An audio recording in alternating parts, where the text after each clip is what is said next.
Do not adjust your radio dial. You are tuned in to the Mark Order Podcast.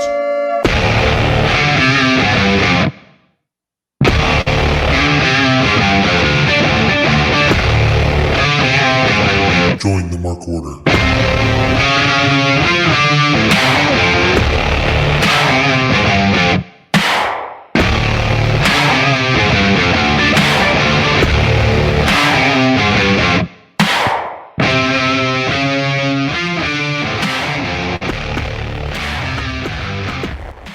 It's the end of the world as we know it? Maybe? I don't know. I feel fine. That's all I feel fine on this Saturday, almost end of the year here in 2023. I'm in a bonus episode of the Mark Order Podcast here on the Shining Music Network and our YouTube and anywhere you get podcasts. We're going to be taking you through the World End match card, give you our prediction, talk all about what we think is going to happen, maybe even some of what we think is going to happen with the Fallout show. So we're going to do that. Asian Joe is here. Hello. It's Great is here. And I'm here, AntMoney. And we're glad you're joining us here today. Getting ready for the pay-per-view.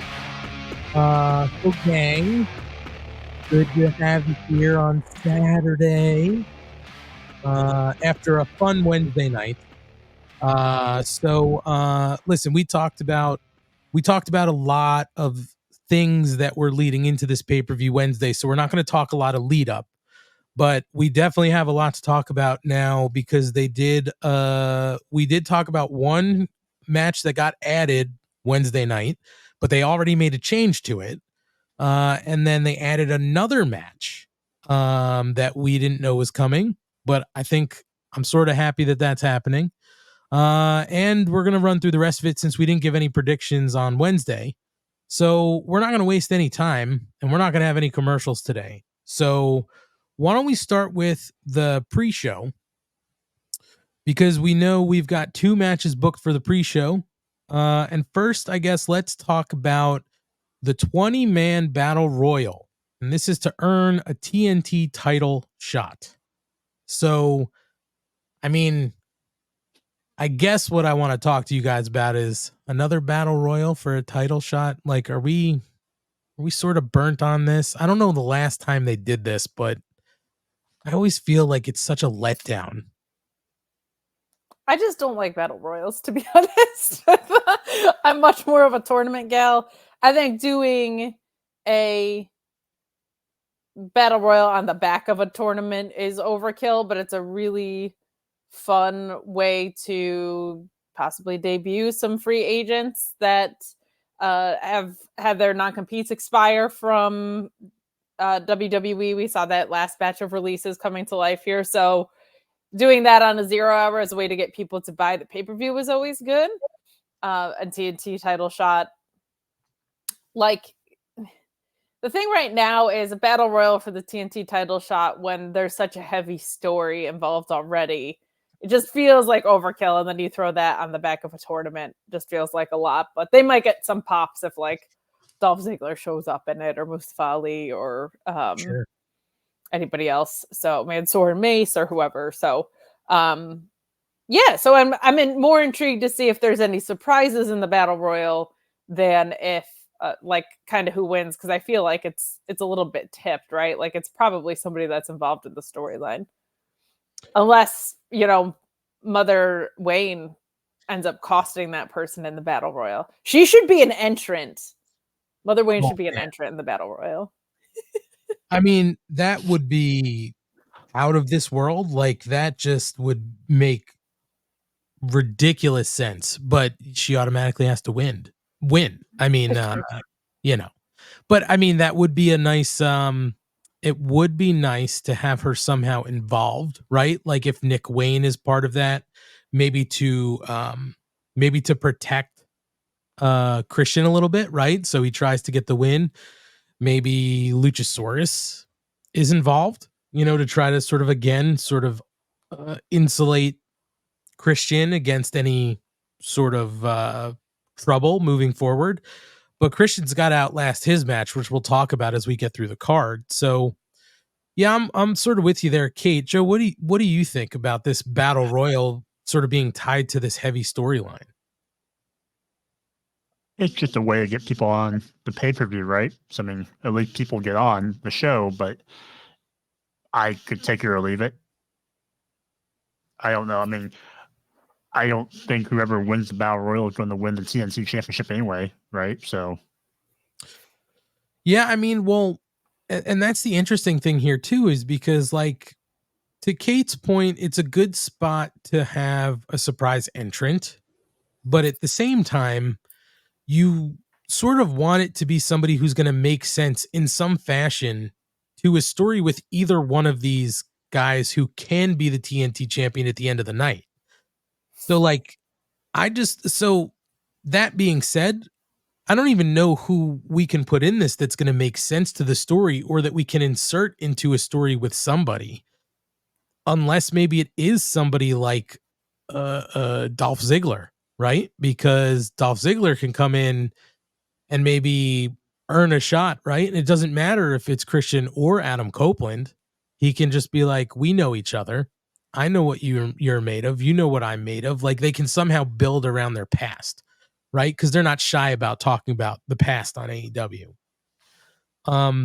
So that, I guess, that being said, like, either one of you have an idea of who might be involved and come out of this at the end? It's okay if we don't.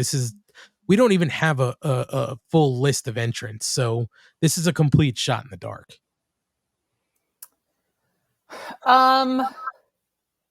I think Mustafa would be fun. If it was going to be Mustafa, I would do a ladder match, though, just because of the Money in the Bank callback. I think it would be such a fun thing to do, but maybe he doesn't want to retread old shit. Like, good for him. But he would probably be the biggest, or Ziggler would probably be the biggest of, it doesn't need to really have a story. Like, that guy could just come in, win the title. Like, that would be a good place for Christian to drop if it's going to be to someone like that, I think. I also think maybe this is a fun place for Jay White to go. This could be like a nice, he's not in the world title picture. He lost in the finals of the tournament, right? But, like, getting a mid-card title is something that could be a really refreshing thing for him. And because this is something that's mostly on Collision, and he works a lot of Collision, I think that could be good. And I'm maybe returning Adam Cole from injury. Like, I'm trying to think if there's anybody that's been shelved that could come back and maybe do some work with it. But my guess is it's got to be somebody that's either debuting, or is it going to just, like, be Darby Allin? Like, are we going to have him go after the TNT title again because he's in the story? Like, this guy's fucking obsessed with that title, man. Well, and that's the other crazy thing. And Joe, I definitely want your thoughts, but there are already so many people involved in the main card that, like, yeah, Kate, I sort of love your fact of, like, Jay White, because it gives him something to get heated up in. But Jay White is part of the match that they added that we'll talk about, so, like, would Jay White pull double duty? Could it be somebody like Andrade? Well, Andrade's involved in a match that night too. So it's like, you think about all these people who've had a little bit of heat on them, and not in a bad way, right? But just the crowd has seen them. It's something for them to sort of get invested in, but they're already involved in the match card. So it's like, would they do double duty? What are your thoughts, Joe? well, what was Kate's pick? What was your official pick? Oh, my official pick, I'm going to say Mustafa. That's Okay. gonna be that's completely me voting with my heart, because my brain doesn't tell me anything. Right. That's just who I want to be TNT champion next. So, listening to this conversation, I have 3 names in my head that aren't Mustafa. So I have Luchasaurus or Kill Switch, whatever we're calling him. I had him. I had Ethan Page in my head. I mean, he was kind of building him up a little bit lately, so hopefully maybe he can get back on AEW television that way. Or my more like left field pick would maybe be a Jack Perry, but I don't know if you wasted return on 0 Hour with him, but he could come in and have a feud with Christian or Adam Copeland, either or. That's a really, really, really good call. That's a really, really good call, Joe. I just don't know if he wastes his return during the buy-in, unless it's right before the pay-per-view starts, kind of no. Where we had Adam Cole and MJF doing their tag team during the buy-in. That's a great call, Joe, because I think everybody's just been thinking Jack Perry Devil possibility. That's a good one, because to your point, he's still got maybe something going on with Christian. He could heat up if Adam Copeland wins the title and then maybe aligns himself with Christian magically, right? Like, so there's a lot of way that story could go. So Joe, would Jack Perry be your pick, or of the three that you mentioned, who do you think? Yeah, I think I'll go Jack Perry, because in my head, he eventually aligns with Christian, overtakes Christian to lead Luchasaurus and Nick Wayne, and then Christian, goes the face route with Adam Copeland. So that is a fantastic way of making all these things happen, that I think we think hey, Jack Perry's going to come back and be the heel. Maybe he's not. Maybe they'll bring him back face and then he'll turn heel, and everything goes the way that Adam Copeland said it would go, right? That eventually he's going to drop you, but maybe he doesn't necessarily drop him. Jack Perry takes over. That's fantastic, Joe. God damn it. That's fantastic. Didn't Jack, I think I saw that he trademarked, he trademarked the boy and his dinosaur or something. Yeah. So yeah. A few things. So, interesting. I also like Christian and Adam Copeland being on the face side of things, because I can't imagine you're not going to have I don't think they're going to get the Dudleys back, but you have the Hardys and you have Edge and Christian in the same company at the same time. You probably throw FTR or the Bucks in there for a really fun ladder match.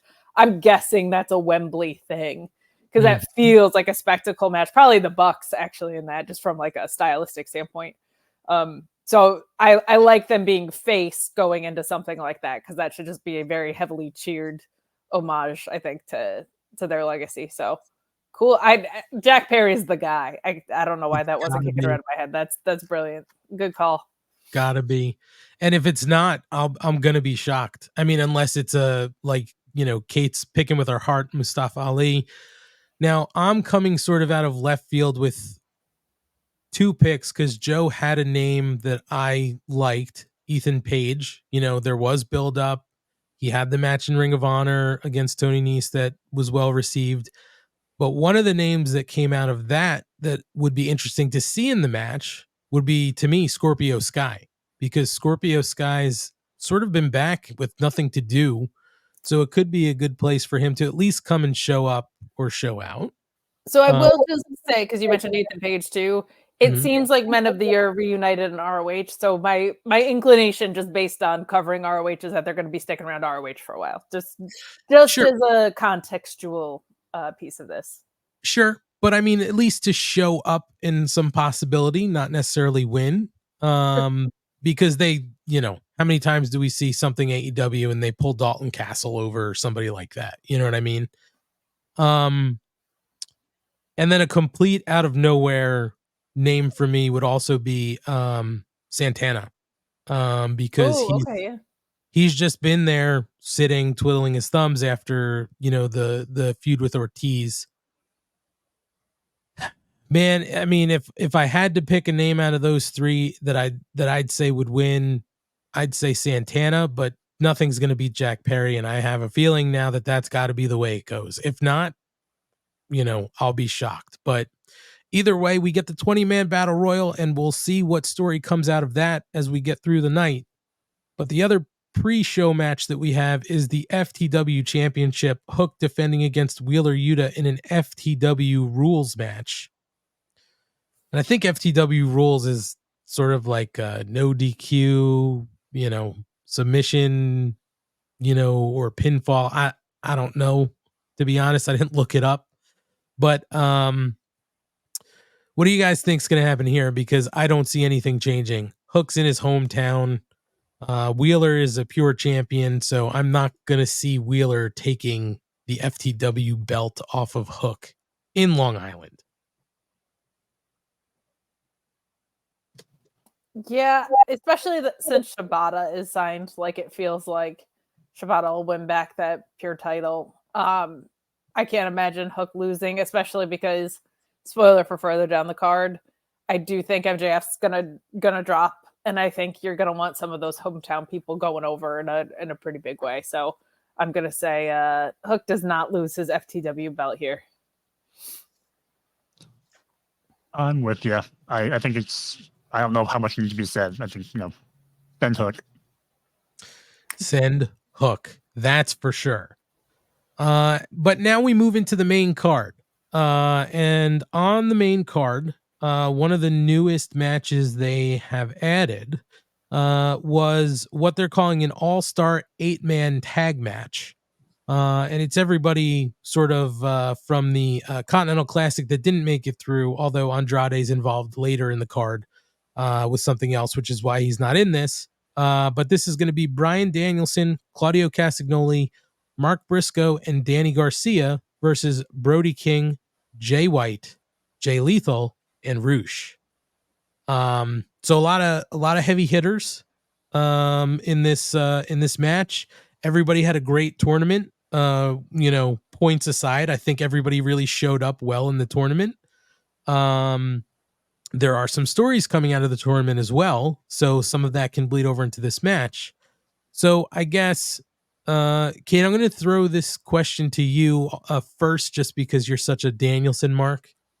We're the mark order, so it's fitting. But my question for the panel is, one, who do you think is going to win this match? But more importantly, is this good enough for satisfying your Danielson needs on this card? Because I think a lot of people thought he was going to make it through to the end and be in for the Continental Classic Championship, or whatever they're calling it, the Continental Classic Final.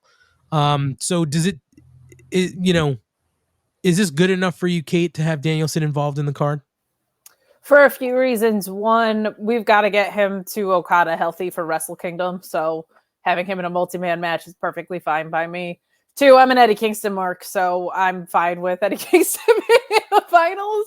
And as soon as Omega was not in this, I kind of thought, there's always a possibility Danielson's going to win everything, right? But I figured with Omega not being in this, if this wasn't an excuse to get to Danielson Omega 2, it was probably going to go a different way. And Danielson's not someone that needs a tournament to kind of make him. But I think, he's coming back doing this whole damn tournament with an eye patch on. Like he's had the broken arm. I think getting him to Wrestle Kingdom healthy is a good priority to have right now. So him being in a multi-man match is a great call. I do think the faces win this, and I want to see Brody King and Jay White getting some big wins, but I'm guessing this is the first step towards cementing a relationship between Daniel Garcia and the Blackpool Combat Club, specifically Danielson. I think you're going to see him get taken under the mighty wings of the American Dragon. But I just hope, for the love of God, that doesn't mean Daniel Garcia starts digging clams, because that's not what the clams need right now. No. You're absolutely right.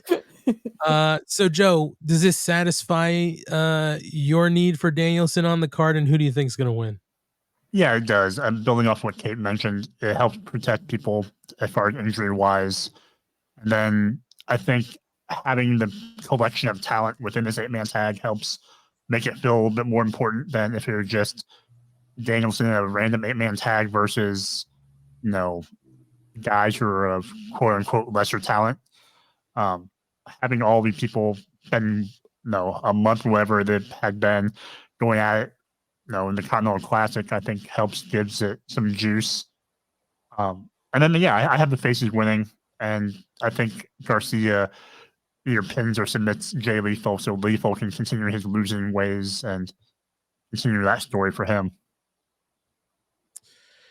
Yeah, I mean, I'm with you guys on the protection piece. For me, it's not even necessarily about scratching an itch to have Danielson on the card. I'm just glad that they gave all of these guys time on this card because they worked their asses off throughout these last 2 months. They deserved a spot on this card in some fashion. So if it's not going to be singles matches or tag matches, 2-on-2 tag, I'm glad they put them in an 8-man so that they can all showcase a little bit more at the end of the year.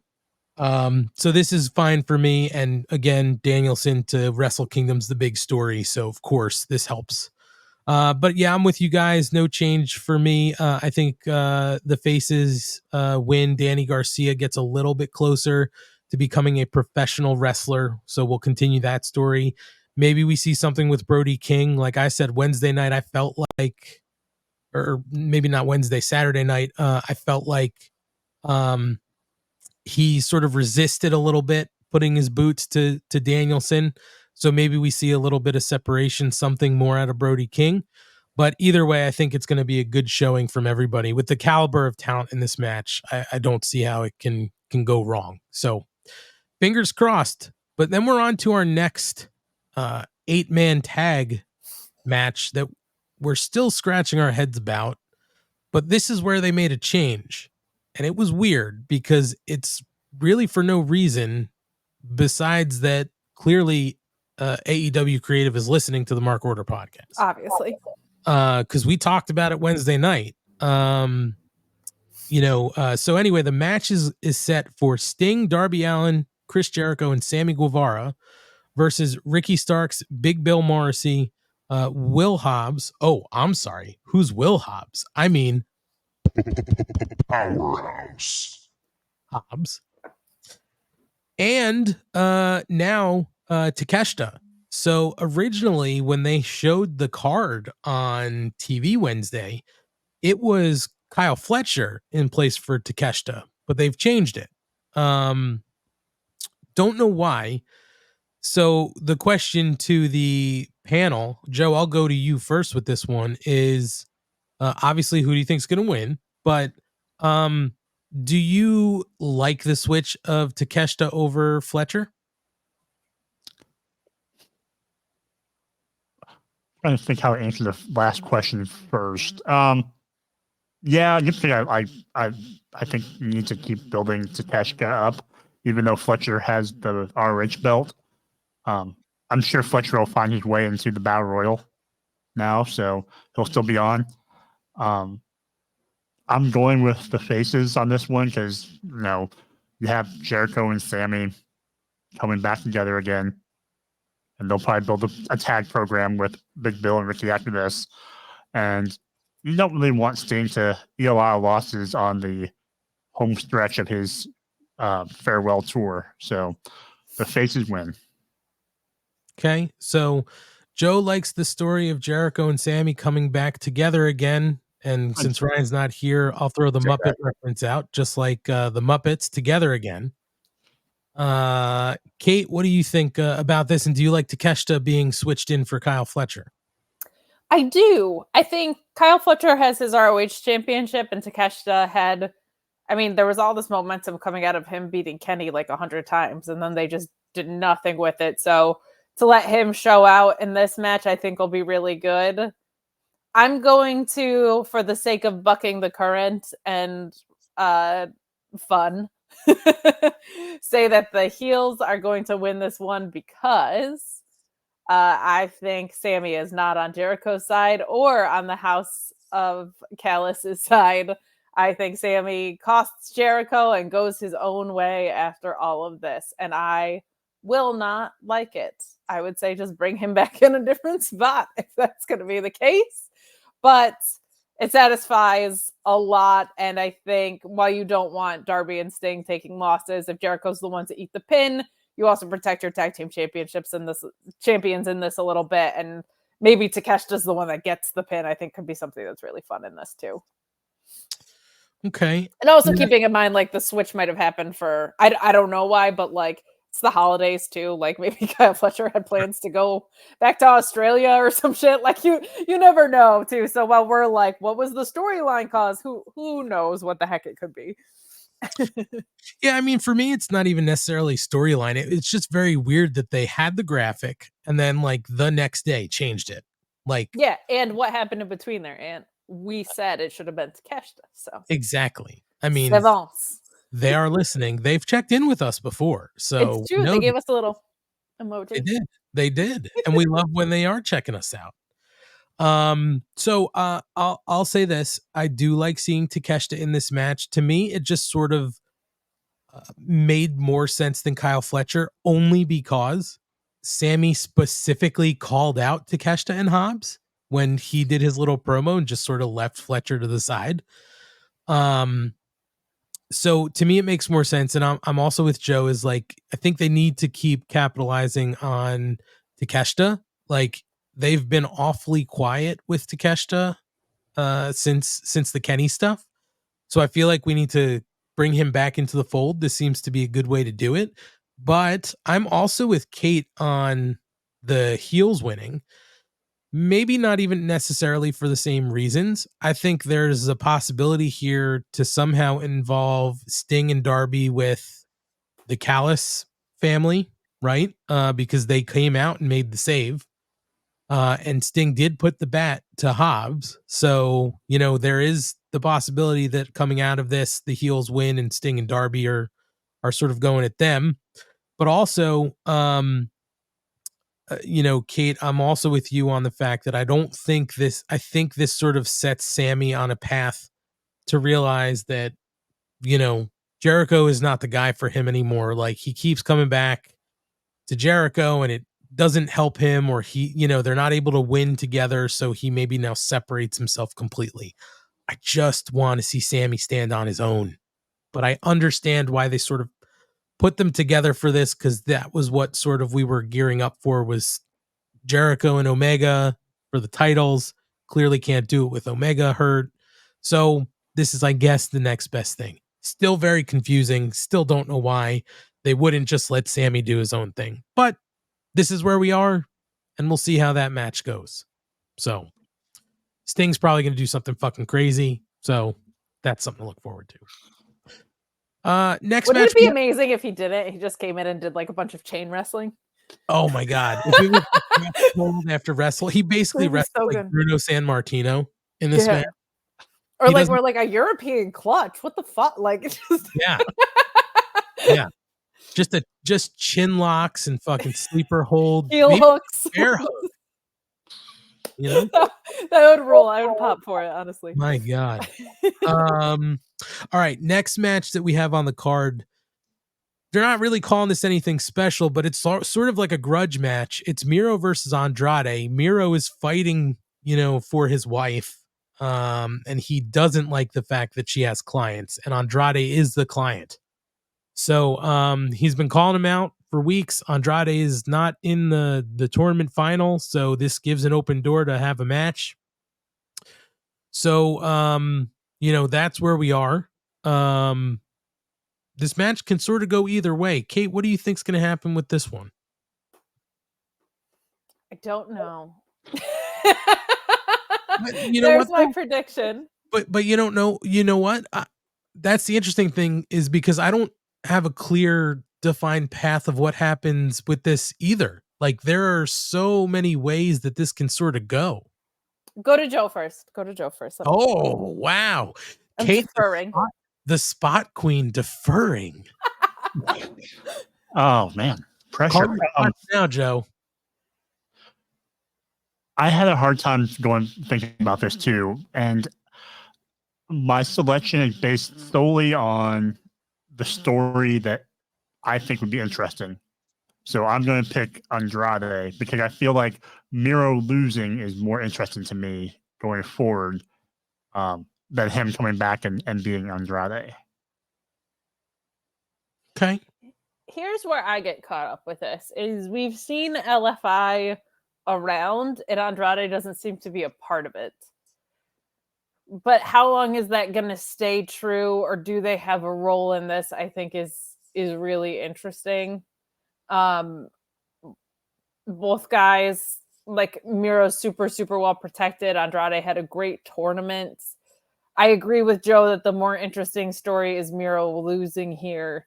I think the story kind of begs for it. So I'm going to go copycat with Joe, but I'm very intrigued to see if LFI plays a role in this in some way and they kind of like get their leader back in some respect. Because I think you could do a really fun LFI versus Blackpool Combat Club feud, like really fun. So that's my hope in all of this, is that we get that reunited. You know, I'm leaning Andrade too for a number of different reasons. I lean Andrade because I think there's a story here with Miro and CJ Perry. Now, I don't know what the status of CJ Perry is because of her whole disgusting finger thing. And I say disgusting because those pictures are still horrific. So gross. I tried to ask about it on the media call, but I didn't get answered. I was like, what is the deal with CJ? Is she okay? Yeah. So I don't know what her status is, but I can see this somehow. You know, Kate, to your point with LFI, I sort of saw maybe something happening with that. Maybe Andrade's really taking it to Miro and CJ sort of backs him off. And he, you know, Andrade realizes, you know, like, you don't necessarily, like, if you're going to be with me, you got to be with me. And you can't care about him like I'm your client. And maybe that's sort of where a split happens and LFI is sort of lurking about. Who knows? But also, in, you know, outside of wrestling stories, you know, there's a lot of chatter out there about Andrade and his happiness, and he wants out, he wants to go back to the WWE so he could be with Charlotte, and all the stuff that he's gone through at AEW. Some of it self-inflicted, some of it injury, but part of me thinks maybe to try to sway him a little bit is to give him some of these wins and get him involved in bigger storylines, and maybe LFI is the way to do that. Maybe just a longer Miro program. This is just the start of it, of a larger story. I don't know, but it just, part of me thinks to keep him sort of happy and give him a bigger role and a bigger picture to maybe help convince him that once his contract is up at some point, because it's unsure of injury time and all that stuff when it's up, I think they give him a win here, but it also would make sense to a story. It really would. I don't think you have Miro beat him and that's the end of the story. If it is, it's sort of a flop to me. Yeah, they would have to have something really interesting lined up after, but I feel like the cleaner thing there is for Andrade to win. And I feel like every Miro loss, because they are rare, has like a really big exclamation point for something that unfolds next. So I'm excited to see. And it just leads to more promos from Miro talking about being forsaken by God. That's just, anytime he runs a promo about his hot, flexible wife is perfect. It's beautiful. So let's move on. We have another sort of grudge match. It's Swerve Strickland and Keith Lee. We never had that story resolved. You know, from different things you might see out there, and rumor and innuendo is that they wanted this to happen earlier and it didn't happen earlier. This seems like the right time for everybody. Swerve is in a different stratosphere. Keith Lee is being built up after a few big wins and saying, I want this guy, but it's not this guy, you know, and this is where the sort of road ends. So I'm looking forward to this match. Swerve has been on fire, so I imagine this is just going to be a fantastic match. They have great chemistry together. So, Kate, who do you think is going to come out on top of this?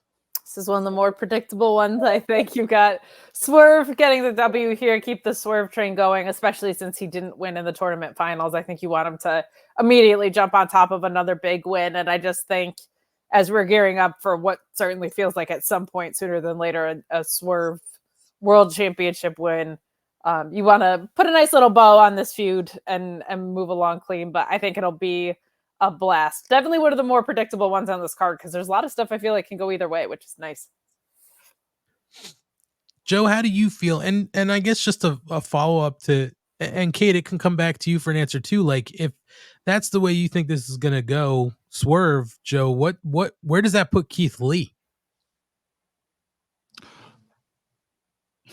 Let me answer your question with a question.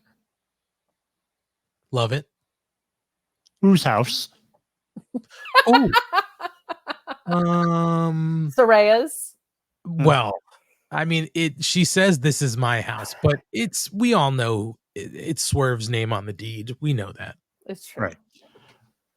Might be a duplex or something. Could be. The human duplex.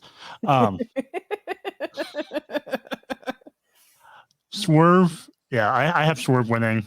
If you would have asked me this, a year ago when it was supposed to happen, it would have been, I would have went Keith Lee.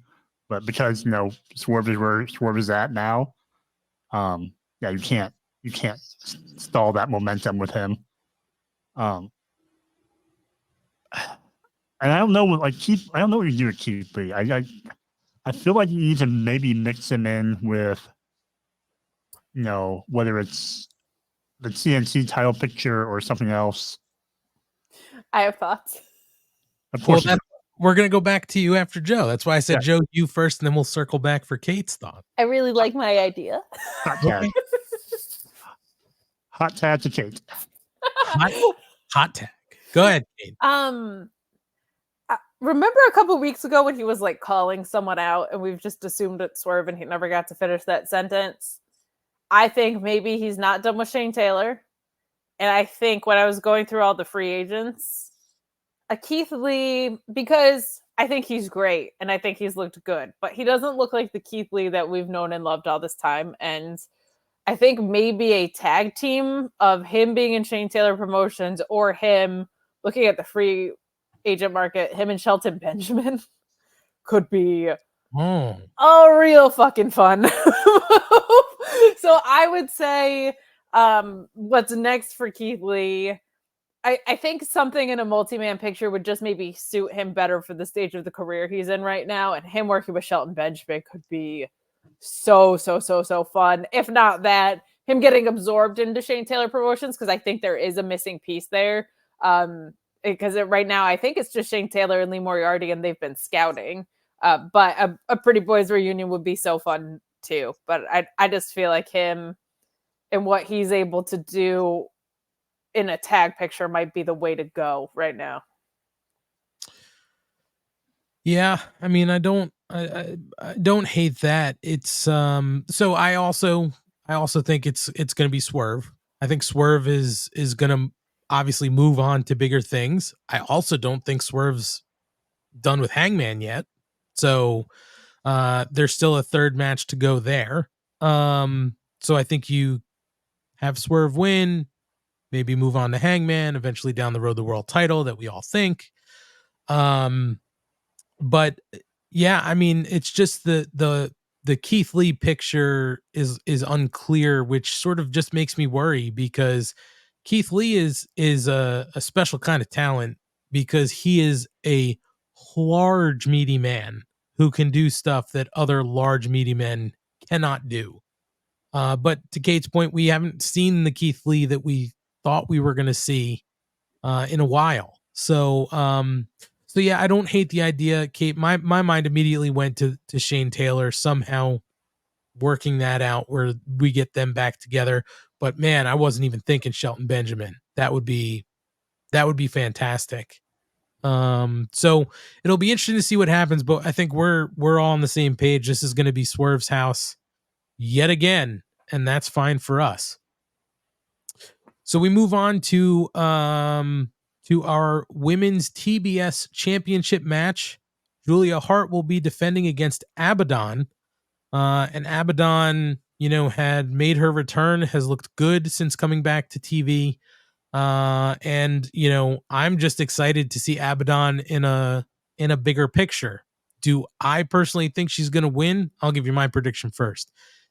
Do I think she's going to win? No. And that kind of sucks, because I would like to see them use Abaddon more, but I think there are possibilities for her to somehow sync up with Julia and Sky Blue or Sky Black or whatever they're going to call her moving forward. And then we'll figure out who's next for Julia Hart. But I think Julia is going to retain here, and I hope it's a really great match because they've both done really good work, in these short windows of the last, 6 or even 4 months in the case of Abaddon. So, Joe, what do you think? Yeah, I mean, this is probably one of the more predictable ones on the card, right? So you go with Julia. Is this the first pay-per-view that Abaddon's been on in AEW? I'd have to do some quick research and check. I think Um, outside of when they did that women's battle royal, I think they were in that maybe, but this is the first real spot because they bring them around for Halloween and nothing else. It seemed like. Yeah. So yeah, Julia wins. But to your point, and having Abaddon and giving them this stage and kind of really pushing them and showing that the company is behind them, I think is a big step. And more wins will come their way. For sure. Kate, what do you think here? Agree with you both. I think Julia wins, but I think that Abaddon gets misted in the process, and then they join this House of Hearts coven that's maybe cooking over there, and then all three of them go into a feud with Thunder Rosa probably, or maybe Willow, since there's a very natural story right there. But I'm excited to see what they bring to the table with this, because this is the first sustained push that we've seen for Abaddon. And man, the Julia Hart, I saw that picture floating around again, the Julia Hart sky blue picture where Julia's on the ropes and Sky is looking up at her, is like, they're doing some really, really good stuff presentation wise. So I'm happy to see it. Happy for Abaddon. I hope that they have a really good showing.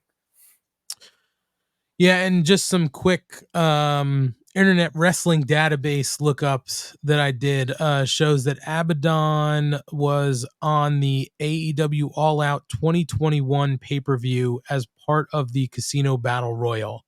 Ruby Soho wound up winning that, but Abaddon was part of it. So nice. Not her first pay-per-view rodeo, or not their first pay-per-view rodeo, but their first solo match. So looking forward to it. And Abaddon has done a ton of work on themselves to get in the shape they're in, as well as I think, their in-ring performance. So really, really good to see that they've recognized her work, or their work. And it's hard, especially because they call themselves a living dead girl. So I know. It makes it like a little tricky, but we respect pronouns here at the Mark Order. We do. If things play out the way Kate you described with Abaddon, let's say Abaddon gets misted and Abaddon joins this covenant, then I think the real winner of this all is Friendship, right? I think you're right. I think Friendship comes out with the W, and I think Mist also gets a nice victory here because it would work faster than it has historically, as It took Julia Hart and Sky Blue forever for that Mist to set in and turn them evil. So I think Friendship and Poisonous Mist that makes you a different person would be the real winners in this. Gotcha. Well, we'll see if the Mist makes an appearance, but we also move on our card to the TNT Championship match. We were talking about it before. It is Christian Cage defending against the Rated R superstar Adam Copeland in a no DQ match.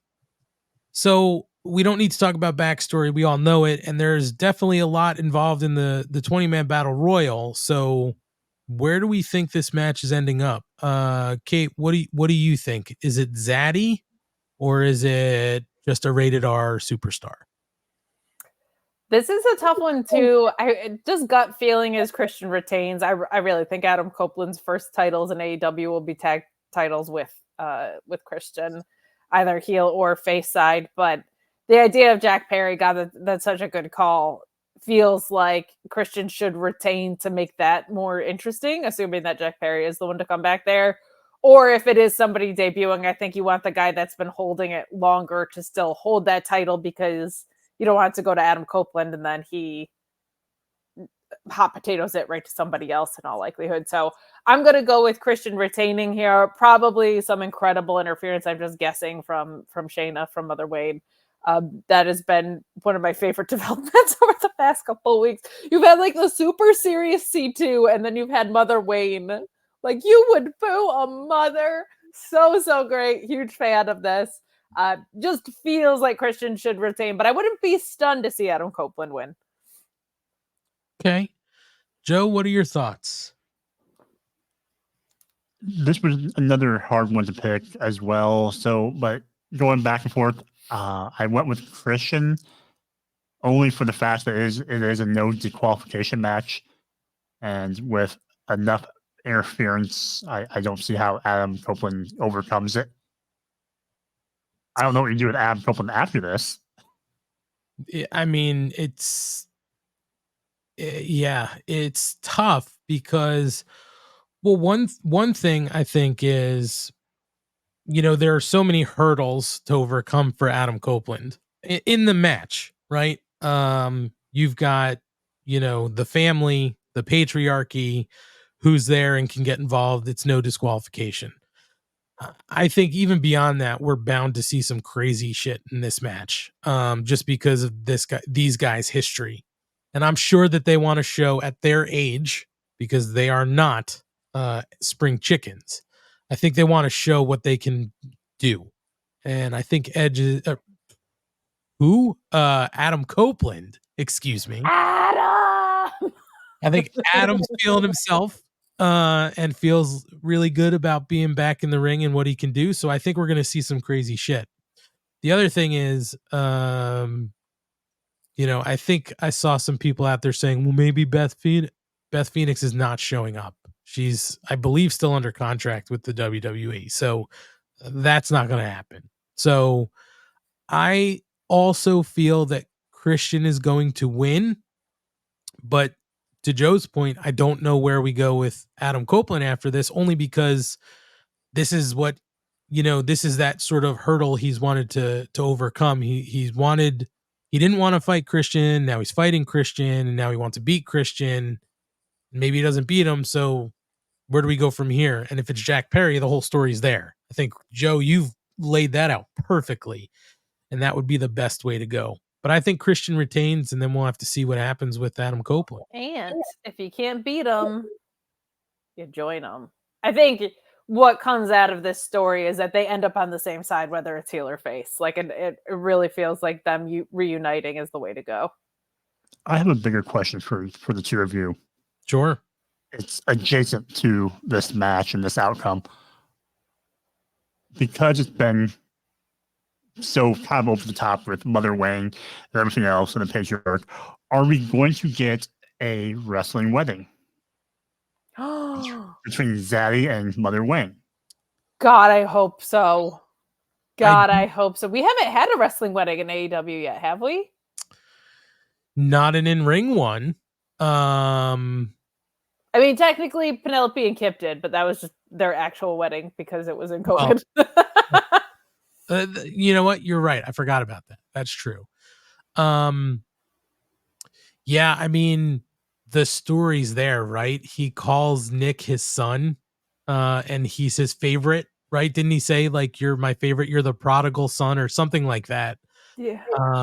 So yeah, that would be amazing. Maybe this is where we see a lip lock happen between Zaddy and Mom. Ooh, we know they did under the clothes stuff. They should have a sex celebration like Lita and Edge. Oh my God, that would be moment. Yeah. Oh my God. Well, we move on to our AEW Women's World Championship. Timeless Toni Storm, hopefully not suffering from a case of the spotted dick from her key party, defending against Riho. I'll go first with my prediction: Timeless Toni Storm, or else I am over. I am over all of this. So I don't want to see Riho win at all. I just want Timeless Toni Storm to hold this. Mariah May's in the mix of this whole thing. I think eventually we'll get there, but Timeless Toni Storm for me, because she has been doing phenomenal. Kate, I'm going to throw it to you next because you're the second sort of like meh about the women's wrestling in general. So we know you're not a supporter. I know. I Sorry. will say both of the women's matches on the show are kind of more predictable, but predictable is good when it's good. And we're seeing some investment and some long-term stories in both title pictures, and that makes me really, really happy, right? Everybody has said, like, the Athena Billy Stark's Minions story is so great. Why don't we get that in AEW? Well, now you kind of are. We've got some long-term stories brewing in both title pictures. This is Toni Storm's to win. I know that breaks Ant's heart, but I will say Rio was like a ratings get for Wednesday, so good for her, good for them. This is to push along the Mariah May story, obviously, and I love what Toni Storm has done. You mentioned like the key party and the spotted dick reel before it. There was also a thing at the end of that where they said something about like, what's the best way to spread the word or to spread Christmas cheer? And I think she goes, an eagle. It's just so like, she's so pitch perfect. I do think this won't be the longest title reign in the world just because I think you don't want to overstay your welcome with a character like this, but I do think we probably get to Revolution or some sort of major Dynamite special with this storyline. And I do think it's probably Mariah May's for the taking, but this will be a really fun match to, I think, advance what Toni Storm's looking to further. And it'll at least let Riho get on pay-per-view so that Ant has something to smile about. Love it. Joe, what do you think here? I mean, yeah, it's Toni. It's all Toni. But I think Mariah May has a role to play in the match. I think she comes, distracts, or just does something to Riho to set up that match. In a week or two after Mariah May has her first match. I think that's going to be her first major opponent. So that's why I'm going with Toni, of course. We are timeless, just like Toni Storm. And now we're moving on to the black and white. That whole segment was in black and white. If you were seeing color when we were talking about timeless Toni Storm, your eyes were deceiving you because we were in tableau. I wish for us to make this black and white whenever we talked about Toni Storm. There's not. I'm even looking. There's not. All right, we're on to the Continental Classic final. Jon Moxley versus your partner, Eddie Kingston, for this modern day Triple Crown. The tournament's been fantastic. Eddie's kind of had this redemption story going. He overcame one hurdle in Danielson to get here, and now he's got to overcome the final boss, Jon Moxley, his friend, or at one time best friend, and they've had this whole thing going. So, Kate, I'm going to go to you first. I think you're going to surprise us saying Moxley wins this. I'm going to swerve you on that. I'm thinking it's Eddie Kingston at his hometown here. I don't think you release an Eddie Kingston Blood and Gasoline action figure, which you can buy at Jazzwares, if he's not going over here. He didn't just beat Danielson, and he doesn't just have to beat his estranged brother Moxley. He also beat Claudio a second time to get to this point, too. 2023 has been kind of a weird year for AEW, definitely the least consistent since they've started. And I think a pay-per-view where you're sending people home happy is a good note to end the year on. I don't think there's a bigger redemption arc you can do in what AEW's given you than Eddie Kingston finally getting out of his own way, finally getting rewarded for betting on himself, and just being officially an AEW champion alongside his ROH and New Japan championships. Him and Moxley are going to beat the ever-living dog shit out of each other. A Swerve and Moxley winning wouldn't be the worst way to go, but I just think do the thing that makes people happy, not just me, but all of the partners around the world. And crown Eddie Kingston your Continental Classic winner here. I think it'll be a really beautiful story that has been rooted in the tournament. And just to reiterate what Tony Khan had said on the media call, which was an encouraging thing, I think, to hear, was he said that the C2's been an experiment of balancing their more entertainment style based stuff against their sports based stuff, and that the sports based stuff has done well, and they're going to continue to lean in that direction moving forward, which I think is a return to the roots of what AEW was presenting. So I'm just glad to hear that. I'm glad to hear that the C2L did well on a business side as well, because it's been one of my favorite things as a fan that they've done in a really long time. So send them home happy, top it off with Eddie Kingston, and let's keep this kind of presentation moving forward because it rules. Yeah, I mean, I'll give my prediction before I throw it to you, Joe, but I think this is Eddie's to win. There is no reason to have Moxley win this. I mean, he just doesn't need it. So give it to Eddie. Let him complete his story that's been brewing for a long time with Moxley, and let him get this win. And like Kate said, send the crowd home happy because we have one more match to talk about. But I think it's Eddie's to win. And he is the modern day Triple Crown winner. Joe, what are your thoughts? Crown the Mad King. I think you give him all the belts. I look forward to seeing what program he gets into after this and who challenges him for that. I think that'll be fun. And having Eddie, go through the G1 and then go through the C2 now. I mean, he's had a heck of a year, and to cap it off this way would be the cherry on top. Couldn't agree with you more. We are all in agreement there. Let's keep the people happy. Let's give it to Eddie, and let's get on to our final match of the pay-per-view. Well, what we assume is the final match. The AEW World Championship. MJF in his hometown defending against Samoa Joe, who has just turned on him and has a deal with the devil himself. Now there's a couple things here, gang. We were talking about it Wednesday night. What's sort of on the line? What's going to happen with MJF after this pay-per-view? He seems pretty banged up, all that kind of stuff. And he put out a piece in the Players Tribune yesterday.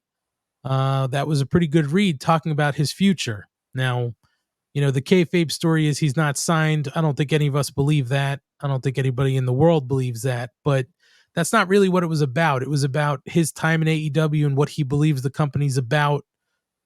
But it more so seemed like he is, sort of setting us up for the fact that he possibly is going to lose this title and take some time off.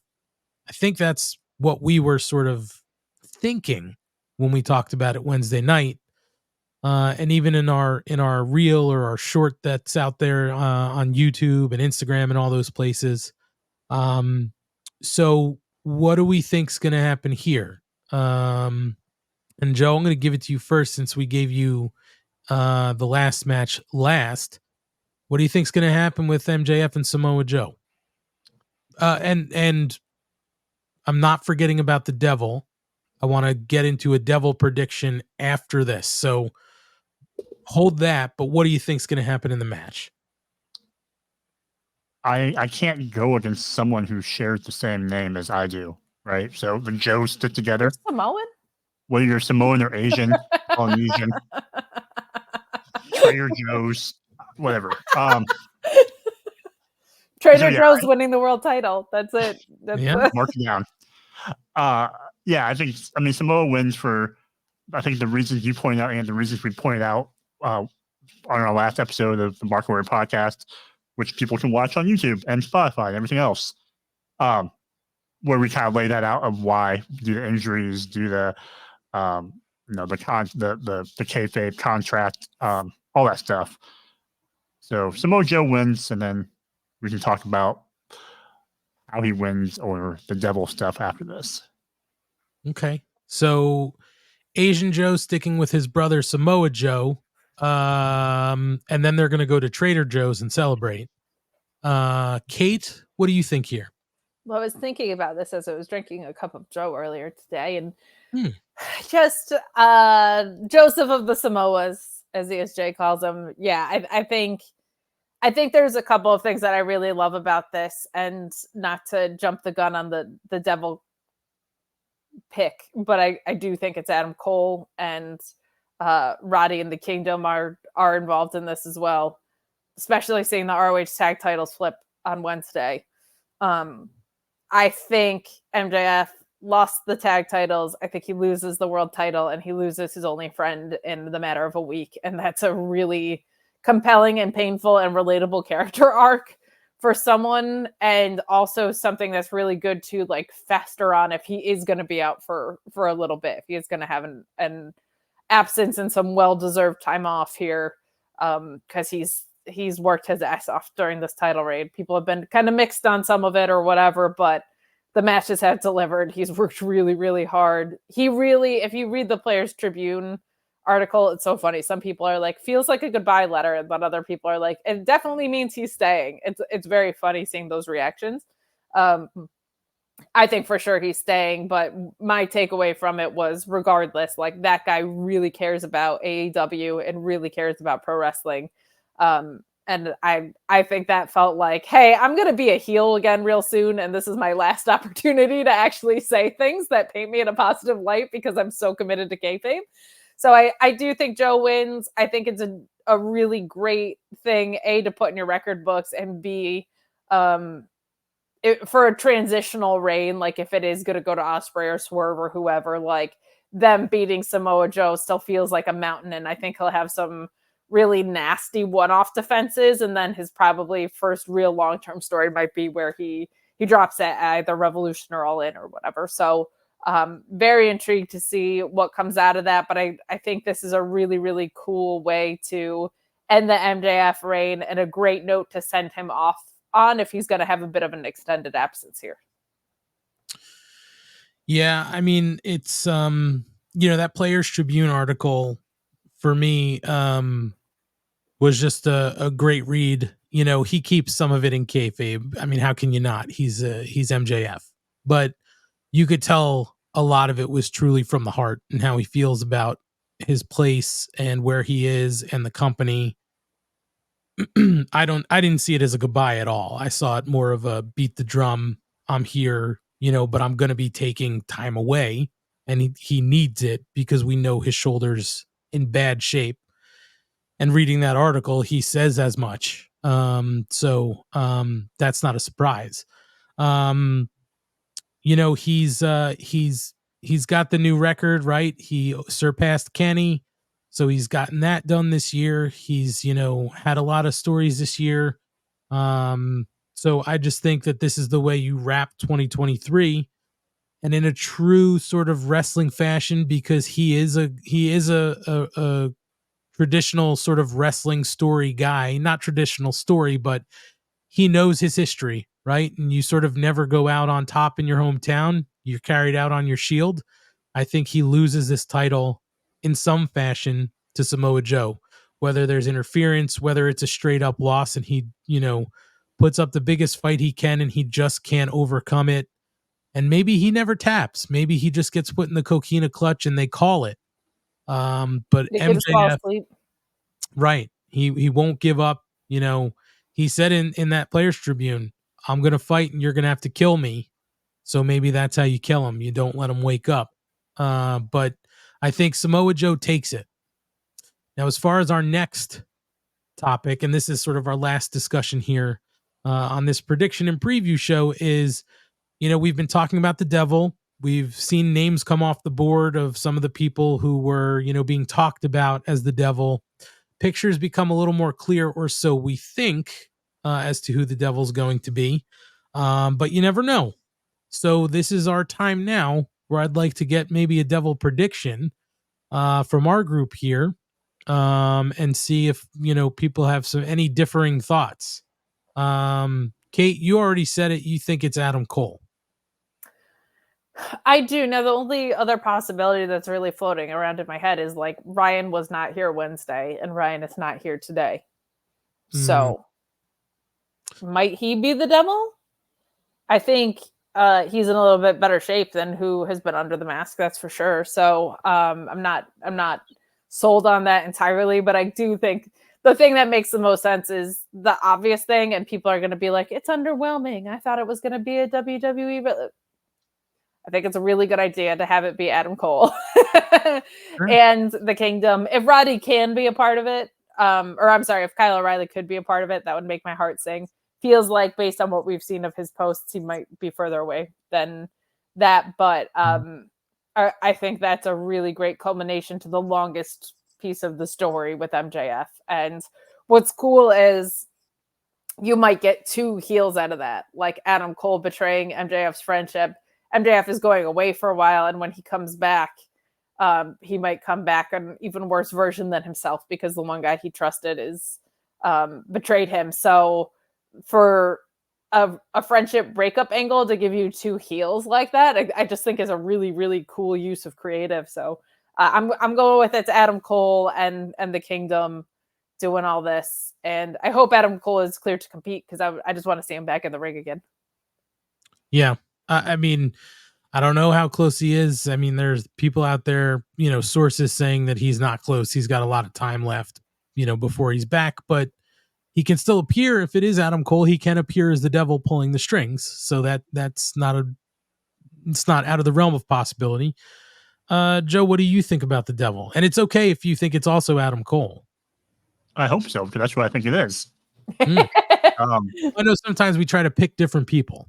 I wish I could, but just I don't even know who I would pick that would, after all the things that we've seen so far in especially the last week or so, it all leads to Adam to me. And in my head, I'm thinking, you have obviously MJF lose, you have the devil's henchmen, demons, whatever we're calling them, come and jump MJF after the match, do this kind of an injury right off of, just beat him down, and then the devil can appear on the string, and then the devil can make his reveal while on the big monitor, and that can just go home. Sure. Well, I also think it's Adam Cole, but I've got an intriguing thought that I'd at least like to put out there. What if it's not Adam Cole, but the devil has been Maria Kanellis? Ooh. Now, Maria Kanellis hasn't been seen. We know she's clearly tied to the Kingdom. It's been Roddy, so Maria Kanellis is nowhere to be seen. This could still leave the door if Adam Cole is not close to even being available to be there on his feet or on screen. This still leaves the door at the point when he comes back to come in, maybe be like, I had nothing to do with this. I had no idea. And then he turns, right? And we find out that he was part of this the whole time. Maybe not the guy, or maybe he was the ultimate puppet master. It's a swerve, whatever they want to do. But what if we find out that it's Maria Kanellis pulling the strings, and then the ultimate is nobody can do anything about it because you can't touch her? Yeah. I That's like a that fun one. wrinkle. I like that one a lot better than people were saying, like, maybe it's Britt. I like Maria in that role better. Maria's always been sort of in a role where she's sort of like controlling what's going on. So just a thought I had. I've seen other people being like, maybe it's Kip Sabian. There's no reason for it to be Kip Sabian. Although I can see the Butcher and the Blade being the guys to have won the tag titles. Like, Sure. give them something to do. Like that could make sense. But yeah, listen, I think it's Adam Cole.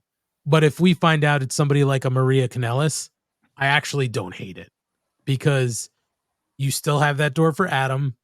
And also the twist of the knife is there is ultimately nothing that MJF could do to get retribution on Maria because you can't touch Maria.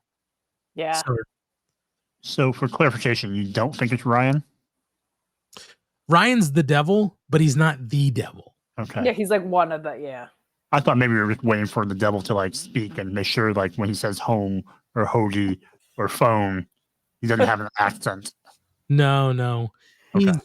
He's the devil, but not the devil. And he's just way too positive to play that role. He's like, your sins will not be wiped away because you have not been baptized in water. Yeah. Yeah. You haven't been baptized in the waters off the shore in Philadelphia or whatever. Well, gang, it should be an interesting pay-per-view. It seemed like there were a lot of questions like, is this even going to be worth it? And again, they've sort of pulled this off in the last couple weeks to make this super interesting. MJF Samoa Joe was always interesting. The Continental Classic final, once that tournament got going, was going to be interesting. And then they've just added these little pieces along the way and heated these stories up to give us enough where this seems like it should be a good show to me. So I'm looking forward to watching this. The only thing that's kind of a bummer, and is like, I just feel ill prepared because I do get to go of like, what should I wear to this pay-per-view? And I don't know if there's anything that I could order in time for this one, but like, if I just had like a super cool shirt that supported a wrestling podcast for maybe like if I was going to Revolution or something, and like there was some New Year's Day sale that I could capitalize on, that's the only thing I think that could make an AEW pay-per-view any better. Well, there is something you can get. It's a Mark Order Podcast t-shirt, and you can get it by going to the link tree in our bio or go to prowrestlingtees.com/Mark Order Podcast or Mark Order Pod, or search the Mark Order Podcast on Pro Wrestling Tees. There is a sale going on right now for their New Year sale. So from now until January 2nd at 1 p.m. Eastern, you just use the promo code NY2024 and get 20% off your order. You can see the graphic on our page now. And NY 2024, like New Year's, but also this pay-per-view is in New York. It feels like Kismet, right. And it's perfect. So you'll get our 20% off our shirts. We've got 2 front prints, 2 double-sided prints. And money you spend there does come back to help us help support this show and help us fund things that we need to fund to put it on. So we thank anybody who's going to order a shirt, and we thank everybody who has already ordered a shirt. But that's really it for us today. We're going to talk about the outcome of the pay-per-view once we get to Wednesday night in our usual time slot at 10:15 p.m. Eastern after Dynamite goes off the air. But Kate, why don't you tell the people where you're going to be at? Sure. Well, I will be at the pay-per-view. If you are going, please come and find me. Say hi, hello, hey, what's up? But you can find me at Miss Kate Fabe on social media, including my YouTube channel, which has a live interview with Rocky Romero, as well as an end-of-year, beginning-of-the-year feature that is all about wrestling around the world. The Australia episode will drop on Tuesday, so you can check that out. Other than that, I'm on Fightful Select on Mondays, the Fightful main channel Tuesday, Thursday, and Friday, except for yesterday because SmackDown was a clip show. And Wednesdays at the Mark Order Podcast when I can be. It's the best. We have so much fun talking all things All Elite. So follow me. And Joe, where can people find you? Yeah, you can find me on social media at _Asian Joe. And then in my bio, I have a link to my other little side project I do out of fun, which is review serials. Other than that, I don't know where else I can be found. I guess if people go to the Battle in the Valley show in January, I'll be there. Yeah, definitely. I mean, follow Asian Joe on social. If you're going to Battle in the Valley, hit him up. Let him know you'll be there. I'll be the tall Asian guy. You can't miss me. Well, it's a New Japan show, Joe. So I'm bigger than most of those guys. Okay, well, you know. Also, it's your serial blog and AEW are almost the same age. I didn't realize that. Yeah, they're like both 5 years old, weeks apart.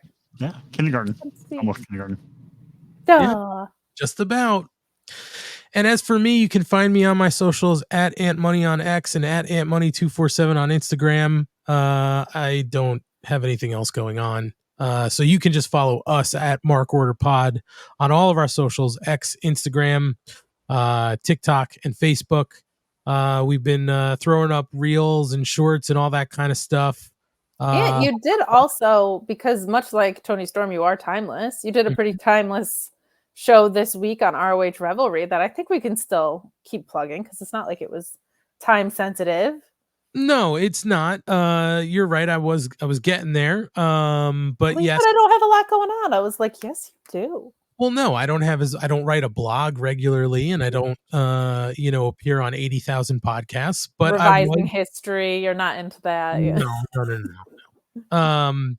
But yeah, I was on ROH Revelry last week, so you could check out that episode and hear what I thought about the year 2013, the final battle in TV that week, which was the Adam Cole retrospective. And those guys are great. I look forward to being on that show again, if they'll have me back. But that was a ton of fun.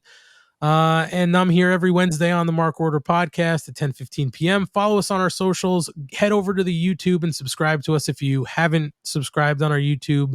If you're listening in podcast form, we thank you for that. Make sure that you're subscribing wherever you get your podcasts. We got our year-end wrap from Spotify, and we've grown this year, which is awesome. Little by little, we're growing, and we thank everybody for their support. With that, we'll sign off here. Kate, Asian Joe, enjoy the pay-per-view. Have a happy and safe new year. And we will talk on the first episode of the Mark Order podcast in 2024 on Wednesday night to talk about Dynamite and the fallout from World's End and all of our predictions and how they played out. So we look forward to seeing you guys there. Guys, love you both. Thank you for everything in 2023. And we thank you guys for your support again. We'll see y'all Wednesday night here on the Mark Order podcast.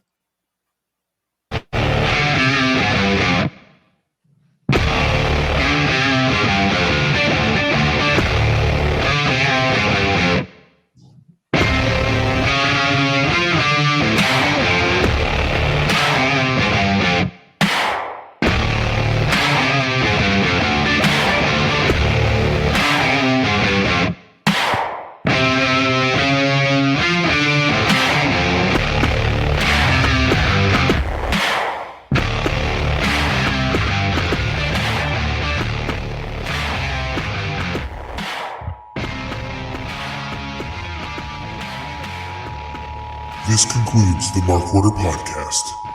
We now return you to your regularly scheduled programming. Join the Mark Order.